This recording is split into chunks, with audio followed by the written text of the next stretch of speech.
ओम नमः शिवाय गुरवे सच्चिदानंदमूर्तये निष्प्रपंचाय शांताय निरालंबाय तेजसे। हरिओम प्रभु जी, आज के इस अध्यात्म परिषद में आप सबका स्वागत है। आज का प्रश्न भावनगर से विनू भाई मजेठिया जी का है। हाँ, बहुत पहले सवाल था, जवाब भी पहले हम दे चुके हैं, लेकिन हुआ क्या है कि पहले हमने रिकॉर्ड किया तो रिकॉर्डिंग तो हुआ लेकिन सेव नहीं हो पाया और अपलोड नहीं हुआ। तो हमने सोचा हमसे कोई गलती हो गई होगी। दूसरे दिन फिर से किया, फिर से वही प्रॉब्लम। तो हमने सोचा कि फ़ोन में कोई दिक्कत है। हमने मैसेज भी भेजा था कि फ़ोन हमारा बीमार है। तो फिर ले गए हॉस्पिटल और दिखाया तो उसने कहा कि इसमें जो मेमोरी कार्ड है वह करप्ट हो गया है। करीब 7-8 साल पहले हरिद्वार में हमारी वो रीना वाजपेयी जी है, उन्होंने ये कार्ड हमें डलवा दिया था। 32 या 34 GB का था, बहुत अच्छा था। लेकिन अब वो ख़राब हो गया तो दूसरा कार्ड हमने डाला और 2 दिन गीता जी का जो प्रवचन चला उसका रिकॉर्डिंग किया। अभी भी थोड़ा प्रॉब्लम तो है, फिर से दिखाना पड़ेगा, लेकिन लगता है अब रिकॉर्डिंग हो रहा है। तो इस प्रश्न का उत्तर तो हमने 2 बार दिया है, लेकिन आप तक पहुंचा नहीं, इसलिए तीसरी बार प्रयत्न कर रहे हैं। बहुत देर हो गई, इसके लिए हम आपसे क्षमा प्रार्थी है। आपने लिखा है, पूछा है आपने कि अब ध्यान करते समय मन में ऐसा होता है कि अब किसी के आड़े नहीं आना है, किसी को अवरोध रूप नहीं बनना है, किसी की सेवा भी नहीं लेंगे, कुछ पूछेंगे भी नहीं, तो यह प्रगति है या अधोगति? तो देखो प्रभु जी, बात तो अच्छी है। वास्तव में आपने कहा कि ध्यान करते समय मन में ऐसा होता है कि अब किसी के आड़े नहीं आना है, अवरोध रूप नहीं बनना है, तो ये तो अच्छी बात है। और ध्यान करते समय आता है तो उसको दृढ़ कर लीजिए कि जागृत में भी हम किसी के अवरोध रूप नहीं बनेंगे। अच्छी बात है। ये तो सहृदयता मानी जाती है। किसी को तकलीफ न पहुंचाना, यही तो सबसे बड़ी सेवा हो गई, अंतःकरण शुद्धि का साधन हो गया ये। और कहा है कि किसी की सेवा भी नहीं लेंगे। तो महाराज देखो, जब तक जिंदा है किसी न किसी की सेवा तो हम प्राप्त करते ही है, लेकिन सामने से उसको बुलाकर, उसको बताकर नहीं कहेंगे कि हमारा ये काम कर दो या हमारे लिए ये करो।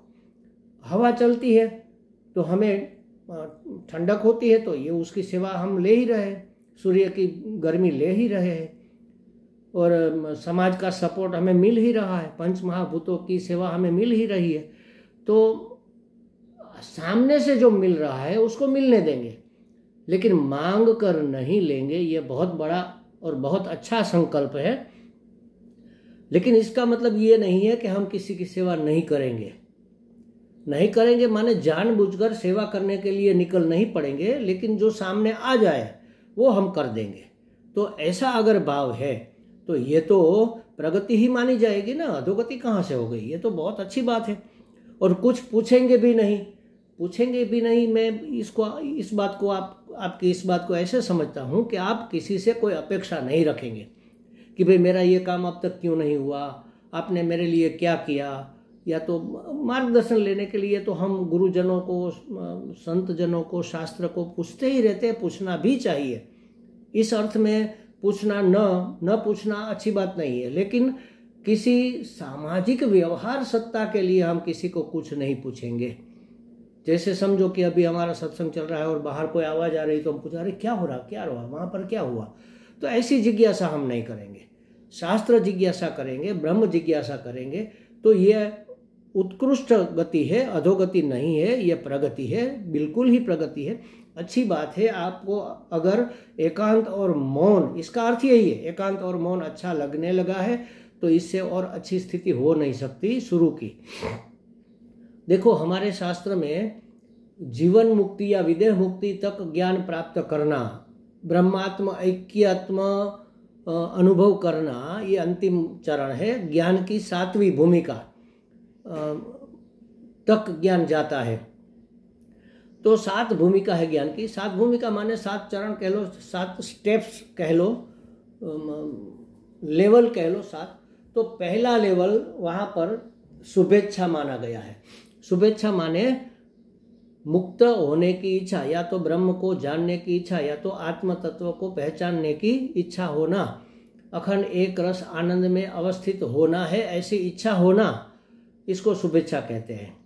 अब शुभेच्छा के पहले, ये पहली भूमिका है, लेकिन उसके पहले जो केजी बाल मंदिर हम जिसको कहते हैं, उसकी जो अवस्था है वो आप जो ये पूछ रहे हैं, ये अवस्था है कि ऐसा हो जाना, किसी से कुछ न चाहना, किसी के लिए अवरोध रूप न बनना, एकांत में मस्त रहना, और महात्माओं को, शास्त्र को पूछेंगे, ऐसे सवाल मन में पैदा होना ना, ये केजी की भूमिका है। सवाल पैदा होना ही चाहिए। इसलिए हम कहते हैं कि भाई पूछो, आपका जो भी प्रश्न है व्यवहार का, जो भी समझ में नहीं आता प्रश्न है, माने समस्या है ऐसा नहीं, कोई बात ऐसी भी होती है जो हमें समझ में ठीक ठीक से नहीं आ रही है, तो पूछो, पूछोगे तो प्राप्ति होगी। तो ये केजी की भूमिका है। इससे क्या होगा कि आपका निश्चय दृढ़ हो जाएगा, तात्पर्य निश्चय हो जाएगा कि अब हमें यही करना है। ऐसा तात्पर्य निश्चय होना, परमार्थ के मार्ग पर अब हमें चलना है, परम की प्राप्ति ही करनी है, ऐसा निश्चय होना, इसी को ज्ञान की प्रथम भूमिका शुभेच्छा कहते हैं। लेकिन शुभेच्छा कब होती है? जब ऐसे प्रश्न मन में जागते हैं, तब होती है। तो पूछना, जरूर पूछना, लेकिन व्यवहार सत्ता की बातें कभी, बातों में कोई इंटरेस्ट नहीं लेना। परमार्थ की बातें जरूर पूछना। अपने आप से पूछो, महात्माओं से पूछो, साधु संतों से पूछो, अनुभवी लोगों से, विद्वत महात्मा लोगों से पूछो, शास्त्र से पूछो कि भाई ये क्या समस्या है, इसका क्या उपाय है, ये क्या प्रपंच मचा हुआ है, हम क्यों आए, कब तक रहेंगे, कहाँ जाएंगे, ये सब क्या है, ये सब कौन है, ये सब हमारे साथ ऐसा क्यों व्यवहार कर रहे हैं, अच्छा या बुरा जो भी हो। तो ऐसे प्रश्न मन में जागने चाहिए, तभी तो आपका निश्चय होगा कि अब हमें परम शांति की प्राप्ति करनी है, कृतकृत्यता को प्राप्त करना है। ये शुभेच्छा हो गई। ऐसा निश्चय होना, यह ज्ञान की पहली भूमिका है।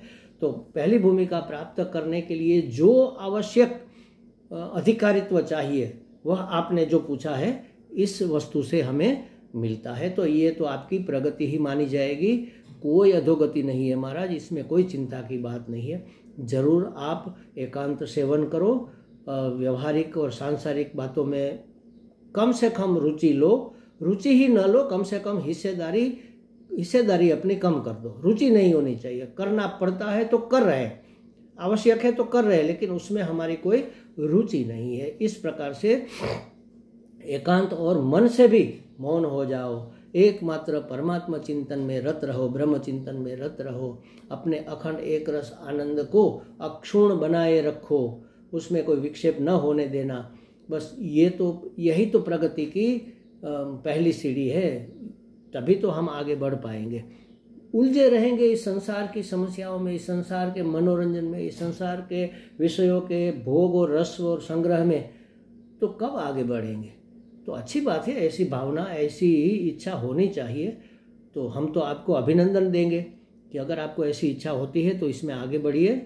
ध्यान करते समय तो होता है, लेकिन जागृत के समय भी आप किसी के लिए अवरोध रूप न बने, किसी को आड़े न आए, और किसी की सेवा भी न ले, माने किसी से कोई अपेक्षा न रखे। अपेक्षा ही दुख का कारण होता है कि ये ऐसा करेंगे, या तो मांग कर कि भाई आप हमारे लिए ऐसा कर दो, और वह इनकार कर दे तो हमें अपमान महसूस होता है, हमारे अहंकार को ठेस पहुंचती है।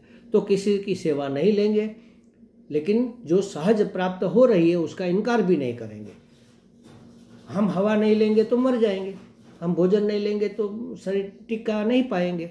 तो जो सहज प्राप्त हो रहा है वो दूध बराबर, मांग मिले सो पानी, कबीर उसमें कबीर वो तो खून बराबर, जामे खींचा तानी।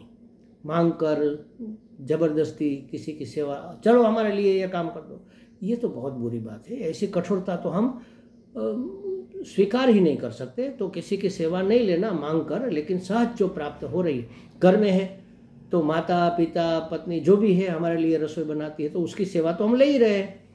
लेकिन उसको नहीं कहेंगे कि आज हमारे सर में दर्द है तो हमारा सर दबा दो, नहीं, हम सहन कर लेंगे, या तो दवाई करेंगे, अपने आप जो करना है करेंगे, किसी की सेवा नहीं लेंगे। अरे अभी तक आपने हमारा बिछोना नहीं बिछाया, चद्दर नहीं बिछाई, बिछा दो, ऐसी सेवा नहीं लेंगे, अपने आप बिछा लेंगे। अरे हमारे लिए गर्म पानी नहीं किया, नहीं सेवा लेंगे, अपने आप कर लेंगे। पड़ोस में भी, समाज में भी, संसार में भी किसी से मांग कर सेवा नहीं लेंगे। हम स्वनिर्भर, जैसे कहते हैं, स्वनिर्भर हो जाएंगे, अपने आप जो करना है कर लेंगे। अगर हम अपना काम कर रहे हैं और हमारे माता जी ने हमारे लिए नहाने का पानी गर्म कर दिया तो उसका इनकार नहीं करेंगे, ठीक है चलो कर दिया तो कर दिया। किसी ने हमारा बिछोना ठीक कर दिया तो कर दिया, ठीक है, फिर से नहीं बिखेर देंगे और हम अपने आप से बिछाएंगे, ऐसा नहीं करना। लेकिन अपेक्षा नहीं रखना कि कोई हमारी सेवा करे, हमारा यह काम कर दे, तो ये सेवा न लेने का मतलब होता है। और कुछ पूछेंगे ही नहीं, पूछेंगे नहीं माने अपनी व्यावहारिक और सांसारिक जिज्ञासा हम नहीं रखेंगे कि भाई क्या हुआ, कैसे हुआ, कौन कौन आए थे, कहाँ कहाँ जाना है, कब कब करना है, ये सब छोड़ो, ये झंझट, सांसारिक झंझट में हम नहीं पड़ेंगे। लेकिन आत्मचिंतन की, ब्रह्म चिंतन की, अध्यात्म की बातें जरूर पूछेंगे, महात्माओं से पूछेंगे, शास्त्र से पूछेंगे, संतों से पूछेंगे, गुरुजनों से पूछेंगे, जानकारों को पूछेंगे, तब यह आपकी अचूक प्रगति ही मानी जाएगी।